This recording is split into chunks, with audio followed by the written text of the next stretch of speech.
Hi, that's us. Hello. Again, hello. New week, Zach. Yeah, today we're gonna talk about mental illness from different side. So, I don't know if you are introduced to Hermetism. There was a man who called Hermes Trismegistus, and he was very wisdom, like he had very big wisdom, and he got 7 laws, which is mentalism, correspondence, vibration, polarization, rhythm, cause and effect, and gender and sex. So normal people, they actually go by this law by different way. But I always wanted to put with Zach different possibilities about this law. So first we're gonna go by mentalism. Mentalism, like depression, say. We can start about depression. Zach, what do you have about depression? What you can tell about depression for us? Depression is typically to do with a low mood, a low impetus, a low motivation. It's like all the lows like wrapped into one. They can be quite cyclical, and you go around in circles, like milling over the same thoughts. And you go deep and deep, like a downward spiral almost. You like can do your own grave if you don't like get active and stop being in here so much and putting like focus on the outside world, or like integrating here into one as well. So it's like a meditative space instead of our turmoil place. Yeah, and from depression you can feel agony, which leads you to suicide, and it's very serious topic because it's much more suicide now than ever before, and young people suicide because love, because nobody understands them. Sometimes they stay alone in a house or in a room for many hours playing the games or chatting to someone on internet, but they don't have connection human to human. And depression can start like this. Or this is called hakikomori. It's come from Japan, and it's that the person is sitting in his room, not coming nowhere out, and this is called hakikomori. If you want to search more about hakikomori, I'm gonna write the comment down below so to remember how the name is. But I want to tell you my story about depression. I was 16 years old when I got depression first time. I couldn't stand up from the bed. I didn't wash. I didn't want to do nothing, just staying in the bed, and I didn't have no medication or nothing. Nobody was knew about my depression. It was so severe that I was sleeping and I was in a bed all the time. And in the morning I was waking up and I was crying, I want to end this. But I didn't kill myself, but I had attempted to kill myself 3 times. But that's gonna be later with a different meaning. And I'm gonna tell you the story. So we're gonna go to correspondence now. Zach, tell us something about correspondence in the mental illness. Correspondence for me is something to do with the way everything communicates with each other as a whole and a one, in microcosms and macrocosms, the whole universe. This can be like a pencil case communicating through vibration. Everything's got a vibration, so everything connects on our biggest scale with everything else in the universe. This is correspondence. But could you have to say more about correspondence? Yeah, correspondence can be as well about stars, like every woman and every man is a star. This is what I believe. And yeah, correspondence between us. You know the term akasha or ether is everything what is in the air and everywhere around, even in a space, and everything like what you can imagine is like library for our souls. That's why we know everything before. We don't need to read books, but our unconscious mind know everything. But it's test for you to be conscious and to find out more and more about yourself. And yeah, correspondence is something to do with getting information in. Now those days kids staying in home, so they have correspondence with the computers or Xbox, because they still speaking on the like headphones and the microphone, and they have life experience with everything. I'm not so keen on the TV, and that's why I never have TV in my home, and TV and like gaming, because it's making lots of effort and time, and sometimes it's just wasting of your life. And correspondence for me as well is that 2 or 3 people can connect with each other by talking, and that makes some kind of vibration that go into the world. That you heard about that in Australia, if the butterfly fly with his wings, can go to a tornado in China. So look, if we are doing that many moves and that many weird stuff, or whoever doing what, even sex or magic, like magic, I'm gonna talk later about magic, but like sex is big correspondence between 2 people, and yeah, it's very big topic because you connected with each other, but I don't believe that everybody gonna understand what we're saying over here, because they can take us as a nutters, but we have knowledge. But the correspondence is very hard to explain, because I should read from my book what I wrote it about it, and I forgot now because of maths. So yeah, correspondence is an important thing to know, because if you give too much information to someone who is not suitable to know these things, you can make somebody really ill. Do you say correspondence can define reality and identity, like depending on what you're corresponding with in the universe, or macrocosm defines the way you see the world, like your inner being is attracting, it's law of attraction, like corresponds to attracting backwards and forwards, corresponding, or writing letters to different parts of the universe with the information you let in, which is maybe why you find computer games not so productive, because you're corresponding with like some game that's like irrelevant to like the greater picture.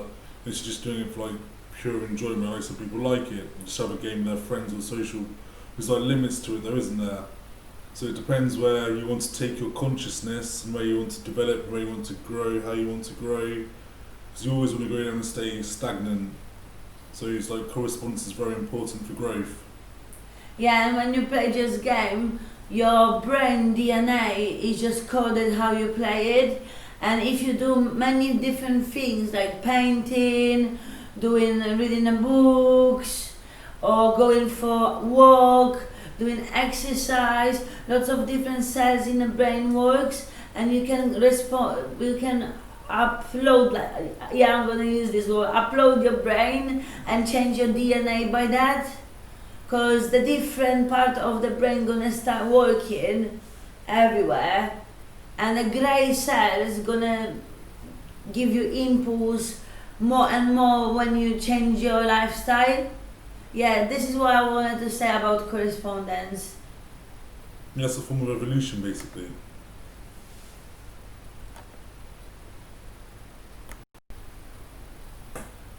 Next topic gonna be about schizophrenia, paranoid schizophrenia, and every side of schizophrenia. So maybe Zach gonna talk about schizophrenia a little bit more, because he's concerned and he know enough information to speak about it. I can only just add something to it. Okay, so I've been diagnosed with schizophrenia, paranoid schizophrenia, and schizoaffective disorder along different stages of my journey in the mental health system. So basically, schizophrenia comes from the Greek word schizophrenia, which means split mind. Schiz means split, and phrenia means mind. And there's two stages to mind. There's like our mind, there's also the greater mind, like in the whole world is a mind. I believe everyone has got schizophrenia on a level, like a spectrum from my analysis and observations. Like if you don't have schizophrenia, and you weren't able to split your mind, you won't be able to empathise and understand. It's very rare people who can't like split the mind, understand a different person's perspective and let information in their brain. Split the mind to let information in, but like high level schizophrenics can like almost allow the supernatural into their mind and control it. Not control, but like adjust to it in such a way that they can handle it.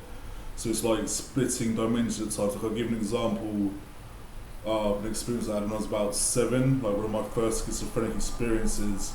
I was walking around the nature reserve in the middle of England in the county of Buckinghamshire, so there's no sea whatsoever there.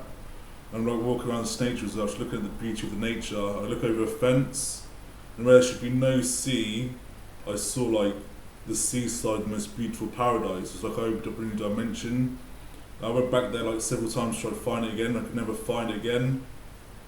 I've had similar experiences where I've seen like people I know who are dead, like almost manifest on couches, or like I've seen people in couches, like a friend who committed suicide I saw walking around Bedford. I've seen them outside my flat. It's like I could view like people where they are in different realms, and this stuff never bothered me. But I think paranoid schizophrenia is where like, that's like the basis of schizophrenia. Paranoid schizophrenia is where you're paranoid about the negative energy people hold, and you can feel the negative energy, and that affects like your psyche, and like you can either take on loads of negativity and makes you stronger, and like you evolve your willpower, or you can like reject like, why am I getting so much negative information, why there's all this like negative stuff going on in the world. It's hard to like process until like you build your mind up stronger. And it's schizoaffective disorder, which is to do with mood, so it's like schizophrenia put with a mood disorder where your mood's like high and low, almost like bipolar and schizophrenia at the same time. They only still had that for a little bit, but it was more the medication made me had that at one point. And that's most of what I would say about schizophrenia on a simple basic level.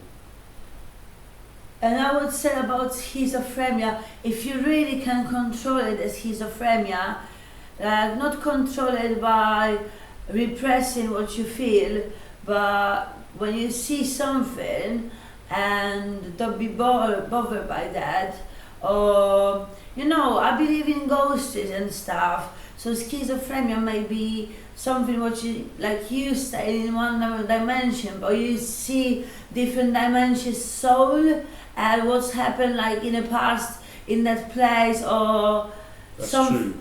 Something what is done with vibration, because we are in the same dimension, but the beings what comes, or when you see it, it can be from future, from past, and everything. So if you control your schizophrenia, if you are able to control schizophrenia, then it's a gift.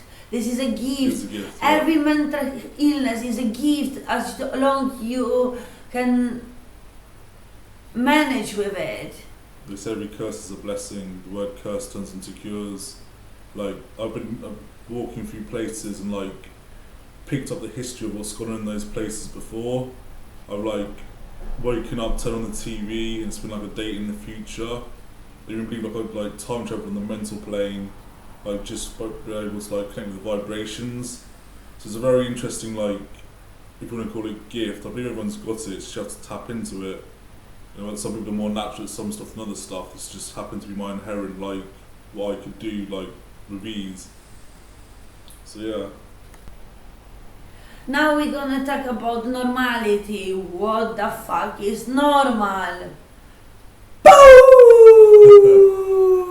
Nothing is normal. Nobody is normal. Everybody have different cells in the brain, different, like different behaviors, yeah.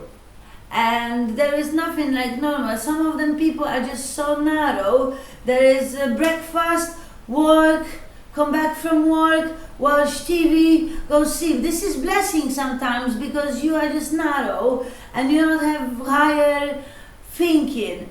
We both have very deep thinking about deep stuff, and that's why it lead us to mental probably hospital. But it's not the matter because we was just there for a few weeks and that's it. But what we saw, nobody is normal. Even the nurses which was looking after us, they are fucking not normal. Some of the nutters worse than us. And yeah, what is normal? What the fuck is normal? Nothing is normal. Like, what, the person who is going for shopping every day, is that normal? Or is that normal that celebrities always going to some banquet with a red carpet and everything? There is Africa starving, everybody's starving, and because of money everywhere, nobody bothers. So what is normal, fuck's sake? They're treating us with a very expensive medication. Why the fuck they not gonna help someone? Why there is lots of people in the street? This is not normal. The government is not normal. Nobody is normal over here. And I'm talking not about the UK. I'm talking about whole world. Even the one which praying a lot, like praying every day and every day and every day. Praying for me is not normal itself, because you're asking some kind of God, whatever you create, He is the better of yourself and of the humans you know, and they praising the energy which is so big now because they press energy for some one God, which this is for me very bad because I don't believe that this God what they talking about is true. For me, religion should be in the heart, and if you not have any religion, you have philosophy and scientific science and physics. It's not bad as well. It's your choice what you believe, but this is not normal anything. Nothing is normal. We're trying to. They put us on level, everyone, and trying to say you are normal, you are not normal. Like animals which go to butchers. You are allowed, you are not allowed, you are allowed, you are not allowed. We are just without power like this, that like the governments have. We are just a meat. We are just a meat. What do you say about that? I'll say Zaki? all unique. And some people try to cage or box things because it makes it easier for them. But life isn't meant to be always easy. Like, it's not going to be easy to like capture myself or Lyric and box us into a certain category because we're constantly evolving and changing our thoughts and learning. And some people don't like that thing. They don't like that we're assimilating so much knowledge. But yeah, free people. Not yet. I was want to say something. No, don't worry. If we